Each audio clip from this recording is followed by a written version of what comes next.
नमस्कार दोस्तों, हमारा जन्म क्यों हुआ है? आज हम इस विषय पे बात करने जा रहे हैं। तो सबसे पहले तो श्री कृष्णाय नमः। ऐसा है दोस्तों, इस सवाल का जवाब गर्भ गीता में स्वयं श्री कृष्ण जी ने अर्जुन को दिया है। अर्जुन ने श्री कृष्ण जी से ये सवाल किया था कि हे कृष्ण जी, यह प्राणी जो गर्भवास में आता है वह किस दोष के कारण आता है? हे प्रभु जी, जब यह जन्मता है तब इसको जरा आदिक रोग लगते हैं, फिर मृत्यु होती है। हे स्वामी, वह कौन सा कर्म है जिसके करने से प्राणी जन्म मरण से रहित होता है? तो श्री भगवान ने कहा, हे अर्जुन, जो मनुष्य संसार के साथ प्रीति करता है वह अंधा व मूर्ख है। यह पदार्थ मैंने पाया है और यह पाऊंगा, ऐसी लालसा इस प्राणी के मन में उतरती नहीं। आठों पहर माया को ही मांगता है, इसलिए प्राणी बारंबार जन्मता है और गर्भ विषयक दुख पाता है। अर्जुन फिर उनसे प्रश्न करते हैं, कहते हैं, हे श्री कृष्ण भगवान, मन जो है वो तो कभी वश में रहता नहीं, वो मदमस्त हाथी के समान है। तृष्णा इसकी शक्ति है। यह मन 5 इंद्रियों के वश में है। काम, क्रोध, लोभ, मोह और अहंकार, इन पांचों में अहंकार बहुत बली है। इसके लिए कौन सा यत्न है जिससे मन वश में हो जाए?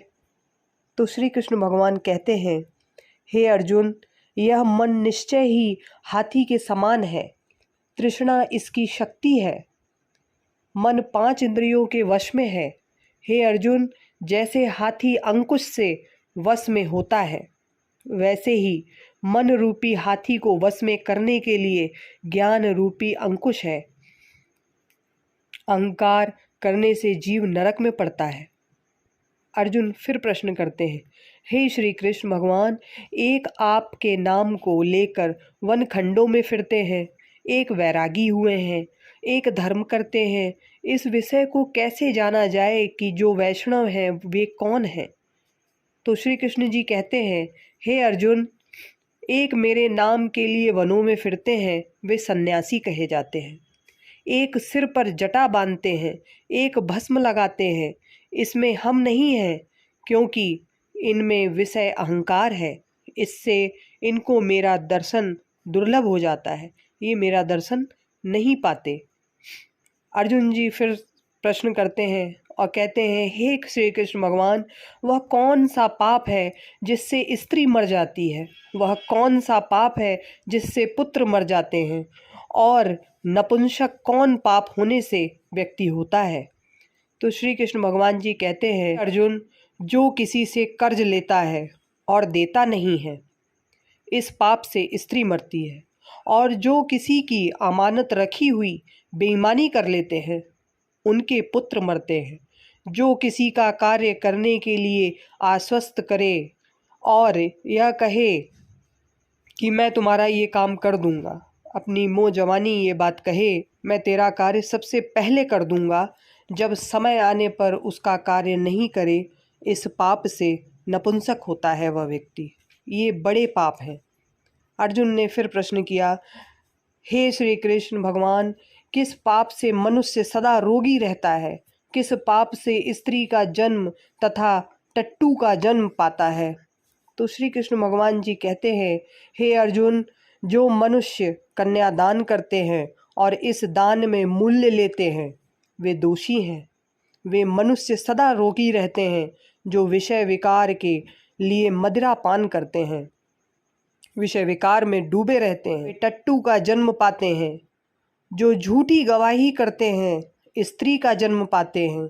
जो रसोई बनाकर पहले स्वयं खा लेते हैं और बाद में परमेश्वर के लिए दान करते हैं, वे बिल्ली का जन्म पाते हैं अथवा स्त्री का जन्म पाते हैं। जो मनुष्य झूठी वस्तु का दान करते हैं, वे स्त्री का जन्म पाते हैं। कभी भी झूठी चीज़ों का दान नहीं करना चाहिए। अर्जुन ने कहा, हे श्री कृष्ण भगवान, कई मनुष्यों को तो आपने सुवर्ण दिया है, उन्होंने कौन सा ऐसा पुण्य किया? और कई मनुष्यों को आपने हाथी, घोड़े, रथ इत्यादि दिए, उन्होंने कौन सा पुण्य किया है? श्री कृष्ण भगवान जी कहते हैं, हे अर्जुन, जिन्होंने स्वर्ण का दान किया उनको हाथी, घोड़े, वाहन मिलते हैं। जो परमेश्वर के निमित्त कन्यादान करते हैं वे पुरुष का जन्म पाते हैं। कन्यादान महादान है।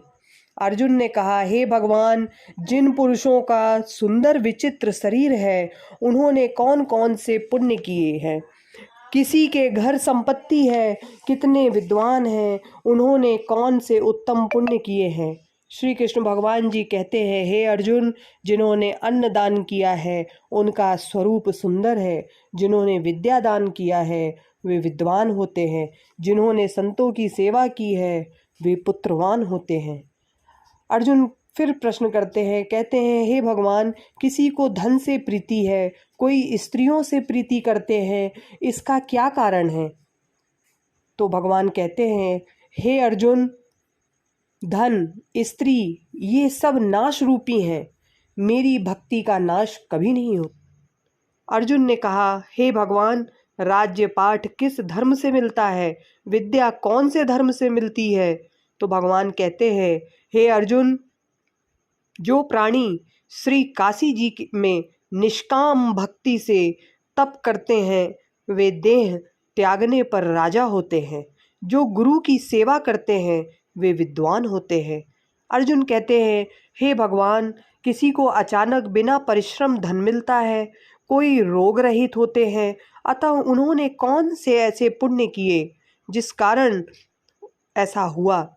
श्री कृष्ण भगवान कहते हैं, हे अर्जुन, जिन्होंने गुप्त दान किया उनको धन अनायास ही मिलता है। जिन्होंने परमेश्वर का कार्य और पराया कार्य संवारा है वे रोग रहित रहते हैं। अर्जुन ने कहा, हे भगवान, किस पाप से अमली होते हैं और किस पाप से कुष्ठी का जन्म होता है? भगवान कहते हैं, हे अर्जुन, जो अपने कुल की स्त्री से गमन करते हैं अमली होते हैं। जो गुरु से विद्या पढ़कर मुकर जाते हैं वे गूंगे होते हैं। जिन्होंने कुकर्म किया है वे कुष्ठी होते हैं। अर्जुन कहते हैं, हे श्री कृष्ण भगवान, किसी किसी के शरीर में रक्त विकार होता है, वह किस पाप से होता है? कोई दरिद्री होते हैं, किसी को खंड वायु होती है, कोई अंधे होते हैं, पंगुल होते हैं, कौन पाप से होते हैं? कोई स्त्रियां बाल विधवा होती हैं, वह कौन से पाप से होती है? तो भगवान कहते हैं, हे अर्जुन, जो सदा क्रोधवान रहते हैं उनको रक्त विकार होता है। जो कुशील रहते हैं वे दरिद्री होते हैं। जो कुकर्मी ब्राह्मण को दान देते हैं उनको खंडवायु होता है। जो गुरु की स्त्री के से कुदृष्टि करता है उनकी अधोगति होती है। जो स्त्री गौ और ब्राह्मण को लात मारता है वह अंधा व पंगु होता है। जो स्त्री अपने पति को छोड़कर पराये पुरुषों से संग करती है वह बाल विधवा होती है।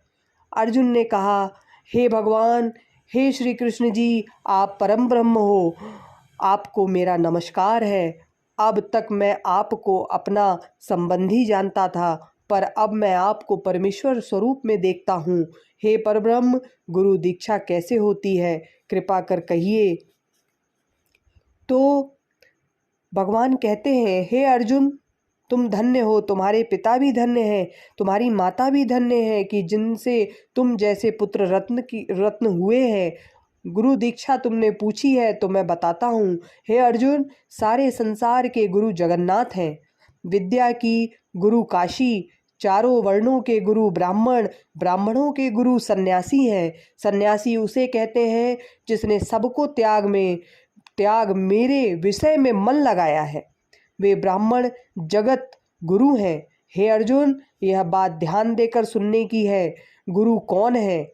जिसने सब इंद्रियों को जीत लिया हो, जिसको सब संसार ईश्वर रूप नजर आता हो, सब जगह से उदास हो, ऐसा गुरु करें। जो परमेश्वर को जानने वाला हो, उस गुरु की पूजा सब तरह से करें। हे अर्जुन, जो गुरु भक्त होता है वह मेरा भक्त होता है। जो प्राणी गुरु के सम्मुख होकर मेरा भजन करे उसका भजन सफल होता है। जो प्राणी गुरु से विमुख होकर उनको 7 गाय मारने का पाप है। गुरु से विमुख प्राणी का दर्शन करना योग्य नहीं। जो गृहस्थ गुरु से विमुख हो वह चांडाल के समान है। किस तरह मदिरा के भांड में जो गंगा जल है वह अपवित्र होता है, उसी तरह गुरु से विमुख का भजन भी अपवित्र होता है। उसके हाथ का दिया देवता भी नहीं लेते, उनके सब कर्म निष्फल हैं। कुकर, सूकर, गदर्भ, काक, इन सब योनियों से भी सर्प की योनि बड़ी खोटी है।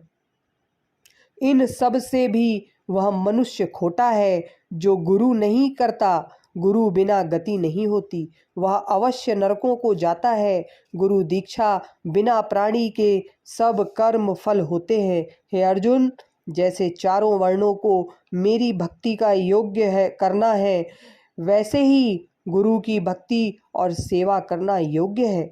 जैसे सब नदियों में गंगा श्रेष्ठ है, सब व्रतों में एकादशी का व्रत श्रेष्ठ है, वैसे ही हे अर्जुन, सब शुभ कर्मों में गुरु सेवा उत्तम है। गुरु दीक्षा बिना प्राणी पशु योनि पाता है।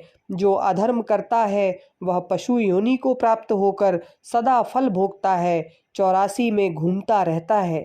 अर्जुन ने कहा, हे श्री कृष्ण जी, गुरु दीक्षा क्या वस्तु है? भगवान कहते हैं, हे अर्जुन, तेरा जन्म धन्य है जिससे यह प्रश्न किया तूने।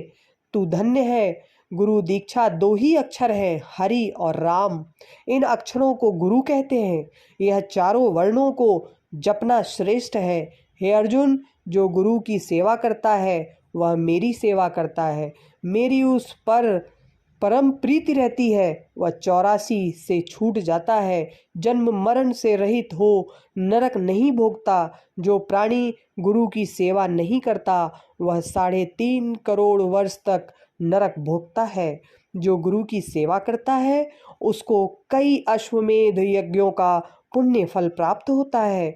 गुरु की सेवा मेरी सेवा है। हे अर्जुन, हमारे तुम्हारे संवाद को जो प्राणी पढ़ेंगे और सुनेंगे वे गर्भ के दुख से बचेंगे, उनकी 84 कट जाएगी। इसी से इस पाठ का नाम गर्भ गीता रखा गया, जिसको श्री कृष्ण महाराज के मुख से अर्जुन ने श्रवण किया है। गुरु दीक्षा लेना एक उत्तम कर्म है। उसका फल यह है कि नरक से एवं 84 जीव बचा रहता है। भगवान प्रसन्न होते हैं। तो दोस्तों, अब आप समझ चुके होंगे कि व्यक्ति का जन्म क्यों हुआ और क्यों होता रहता है।